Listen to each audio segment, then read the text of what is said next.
Assalamualaikum warahmatullahi wabarakatuh. Selamat datang kembali di channel Mr. Zack Pendongeng Horor. Halo, apa kabar teman-teman sekalian? Semoga kita selalu diberkahi oleh Allah dengan rezeki yang luas, kesehatan yang prima, dan kebahagiaan hidup dunia dan akhirat. Amin, amin ya robbal alamin. Untuk kesempatan pada malam hari ini, Mr. Zack akan bercerita tentang kejadian tamu misterius. Tapi sebelum kita ke cerita, Mr. Zack ingin mengucapkan selamat menjalankan ibadah puasa bagi teman-teman yang menjalankan. Semoga puasa menjadi berkah dan diterima oleh Allah Subhanahu wa taala. Amin ya rabbal alamin. Dan seperti bisa juga sebelum ke cerita, Mr. Zack ingin mengucapkan banyak-banyak terima kasih kepada teman-teman yang sudah mendukung berkembangnya channel ini, yang sudah sudi mendengarkan, sudah sudi like, share, komen, dan subscribe. Hal jazaul ihsani ilal ihsan. Tidak ada balasan atas suatu kebaikan kecuali kebaikan itu sendiri.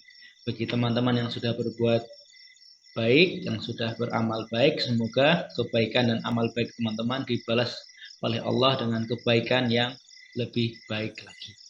Bagi teman-teman yang mendengarkan dan belum subscribe, mohon di-subscribe supaya Mr. Zack lebih bersemangat dalam membuat kisah-kisah horor terbaru yang akan menghidrasi rasa haus horor teman-teman sekalian.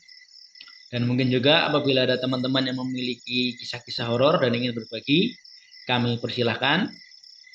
Alamat ada di kolom deskripsi. Oke, kita ke cerita. Cerita ini terjadi sudah lama ya, antara tahun 70-an, tahun 80-an, mungkin tahun 70-an ya.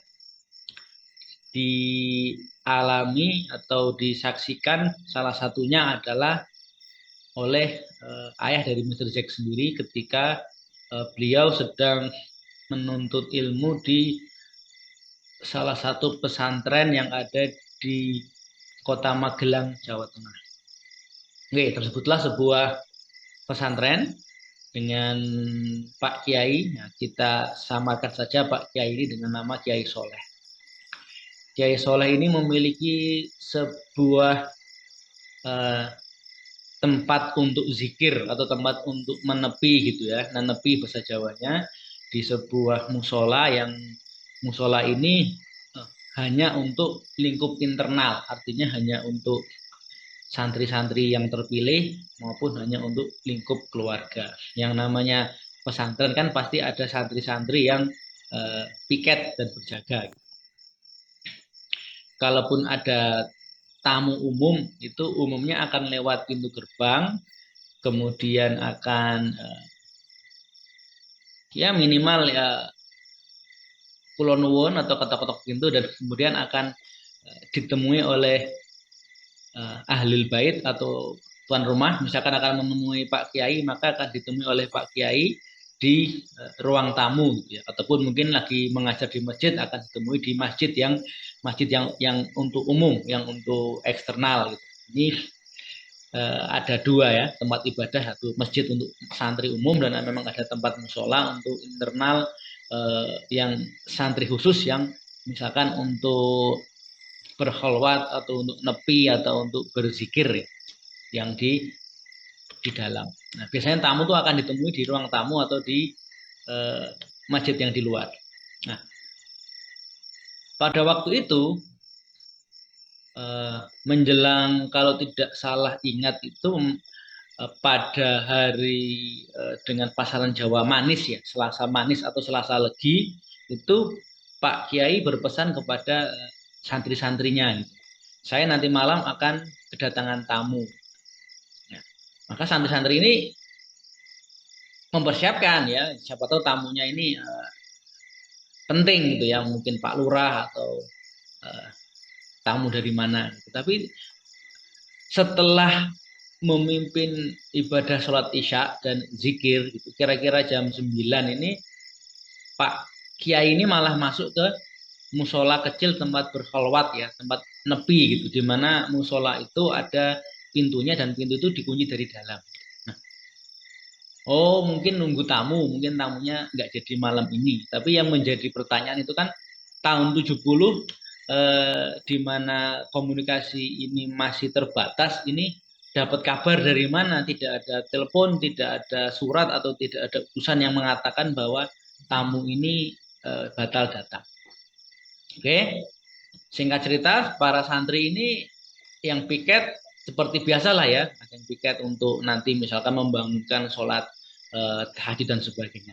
Nah, menjelang tengah malam atau mungkin tengah malam ini dari ruangan berhalwat, ruang menepi atau ruang apa namanya, ruang menyendiri untuk berzikir ini, Pak Kiai ini, Pak Kiai Soleh ya, yang kita samakan dengan namanya Kiai Soleh ini, seperti sedang berbincang-bincang dengan seseorang, dengan seorang laki-laki berbincang-bincang.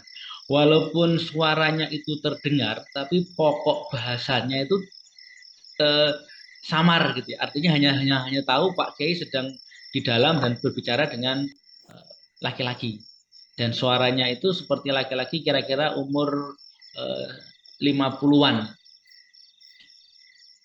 Ini bertanya-tanya, ini tamunya masuk dari mana? Gitu. Kemudian kalaupun lewat ini nggak ada yang piket ini, santri yang piket tidak ada yang menyaksikan ada tamu keluar masuk atau mungkin ketok-ketok ruang ruang khalwat ya, ruang musola itu. Ini semua bertanya-tanya, ini tamunya datang dari mana gitu kan.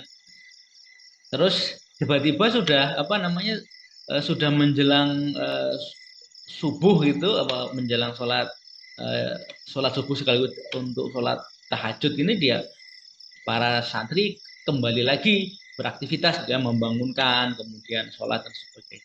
Ini mereka bertanya-tanya, ini para santri yang piket itu semua mengatakan tidak melihat ada tamu yang keluar ataupun yang masuk, keluar atau yang masuk lewat eh, lewat jalan-jalan yang memang sudah memang ada santri yang patroli kalau malam itu ya, patroli malam baik untuk patroli keamanan maupun untuk misalkan melihat jika ada santri-santri yang mungkin ada yang belum tidur itu apa diingatkan untuk tidur.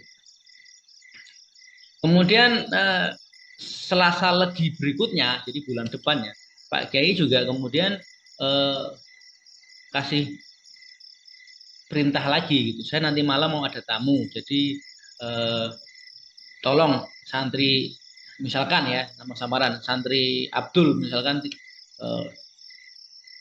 pimpin pengajian malam atau pimpin zikir malam.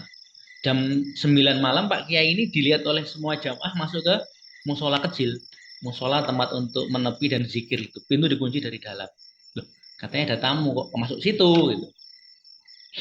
Nah, ini semua sudah mendengar bahwa saya nanti akan ada tamu, gitu kan kata Pak Kiai. Ditunggu-tunggu nggak ada tamu yang masuk, tidak ada petugas atau santri yang piket jaga pintu juga tidak membukakan pintu. Tapi ketika mereka di sekitar musola kecil itu mendengar di tengah malam itu Pak Kiai ini sedang bincang-bincang dengan seorang laki-laki yang kira-kira usianya 50 gitu. Suaranya jelas ada dua orang sedang berbincang-bincang, satu suara Pak Kiai dan satu adalah suara tamunya, laki-laki usia 50-an dari suaranya. Tapi mereka tidak ada yang melihat tamu ini masuk lewat jalan mana. Tidak ada yang membukakan pintu, tidak ada yang membukakan gerbang. Logikanya kalau malam kan sudah di gerbang pintu. Ini tamu eh, masuknya kapan? Dan Pak Kiai masuk ke musola jam 9. Itu ditunggu ya.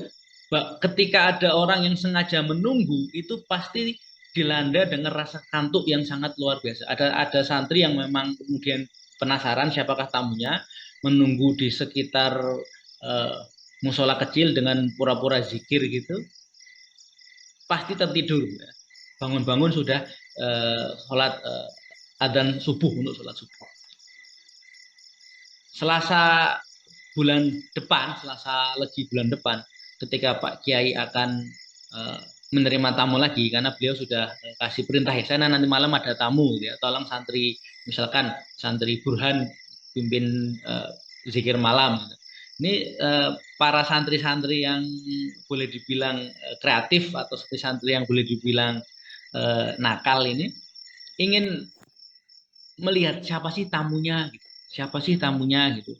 Jadi ada santri-santri yang kemudian seperti janjian atau kerjasama untuk melihat ini santri apa tamunya siapa, lewat mana, kemudian siapa tamunya.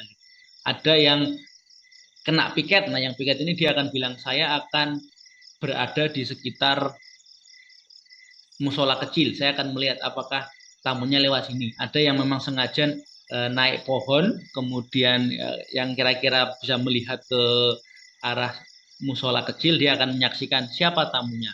Ada yang bersembunyi di dekat tempat wudhu untuk melihat siapa tamunya. Karena penasaran ini tamu lewat mana gitu. Tidak ada uh, jejaknya gitu. Umumnya tamu kan datang kemudian permisi, bahkan ada beberapa yang isi buku tamu, bahkan ada yang bahkan ketika pulang itu meninggalkan semacam apa ya oleh-oleh untuk santri. Ini tidak ada. Nah, ketika jam 9 Pak Kiai masuk ke ruang zikir gitu dan pintu dikunci dari dalam. Ini mereka semua sudah masuk posisi masing-masing nih, masuk posisi masing-masing. Ada yang di atas pohon, ada yang ngumpet di balik apa tempat wudhu, ada yang pura-pura zikir. Niatnya jelek ya, pura-pura zikir di dekat eh, musola gitu sambil melihat tamunya siapa. Nah, tapi mereka semua tiba-tiba seperti bahasa Jawanya ngeliep gitu ya, tiba-tiba seperti tertidur sejenak gitu ya, tertidur sejenak dan ngelilir apa bangun itu ketika mereka melek atau bangun itu di dalam musola sudah ada tamu, musola kan ditutup dari dalam sama Pak Kiai dan ada bincang-bincang antar dua orang yaitu Pak Kiai dengan tamunya. Begitu menjelang subuh, ya, ketika mereka mau melihat siapa tamunya keluar dari mana, itu mereka juga tiba-tiba ngeliat ngantuk gitu, tiba-tiba tamunya sudah tidak ada. Nah, besok paginya kan pada melaporkan semua ya, baik yang pura-pura zikir di dekat musola, baik yang naik pohon atau yang ngumpet di dekat tempat wudhu gitu. Kalau nggak salah ada juga yang naik ke menara air ke toren gitu. Mereka semua mengatakan hal yang sama tiba-tiba ngantuk gitu, liar-liar atau apa eh, ngantuk sejenak gitu. Begitu bangun sudah mendengar ada tamu yang di dalam berbincang-bincang dengan Pak Kiai. Begitupun ketika menjelang dini hari, ketika tamu itu akan keluar, mereka tiba-tiba ngantuk gitu ya, tiba-tiba ngantuk sekuat apapun mereka menjaga matanya, melek itu pasti ngantuk. Oke, itu masih menjadi tanda tanya siapakah tamu. Sampai ada rumor yang berkembang bahwa tamunya Pak Kiai itu bukan manusia gitu ya. Ada yang mengatakan itu tamunya ada mungkin jin muslim. Ada juga yang mengatakan itu tamunya manusia tapi bukan manusia biasa, manusia maksum atau manusia wali gitu ya, waliullah. Bahkan ada yang ekstrim rumor mengatakan tamunya Pak Kiai itu adalah Nabi Khidir. Wawalam bisawab. Karena memang banyak santri ya, nggak hanya satu, banyak santri yang melihat Pak Kiai ini masuk ke dalam ruangan tertutup, dikunci dari dalam, dan tiba-tiba ada tamunya, ada suara orang bincang-bincang. Ya. Apakah Pak Kiainya istilahnya ngeprank dengan dua suara, sendiri ngomong sendiri tapi dua suara, atau memang ada tamu yang entah datang dari mana, entah tamunya itu manusia pilihan, orang maksum, ataukah tamunya bukan manusia ya, jin atau apapun itu. Tapi semua semua santri melihat, bahkan santri-santri yang kreatif untuk mencegat siapa tamunya Pak Kiai itu semua mengaku ketika di jam itu pasti ngantuk ngeliap gitu ya, ngeliap sebentar tiba-tiba sudah ada tamu. Ketika ditunggu-tunggu tamunya untuk keluar, tiba-tiba mereka juga ngeliap tertidur sebentar, tamunya sudah tidak ada. Dan rumor yang berkembang yang paling banyak dipercaya oleh santri-santri adalah tamunya Pak Kiai itu adalah wali Allah atau Nabi Khidir ya. Wa alam bisawab. Karena ya kita tidak tahu ya mungkin orang-orang tertentu yang mungkin hidupnya maksum, hidupnya suci, hidupnya bersih, terpilih oleh Allah yang maha suci, bahwa Allah maha segala ya, dengan izin Allah bisa jadi Pak Kiai berbincang-bincang dengan misalkan dengan jin muslim atau dengan apapun. Oke, baik. Demikian cerita untuk kesempatan pada malam hari ini. Semoga teman-teman terhibur. Sebelum Mr. Zaik undur diri, sekali lagi ingin mengucapkan banyak-banyak terima kasih atas dukungan teman-teman sekalian sudah mendukung berkembangnya channel ini melalui like, share, komen, dan subscribe. Mr. Zaik undur diri. Wassalamualaikum warahmatullahi wabarakatuh.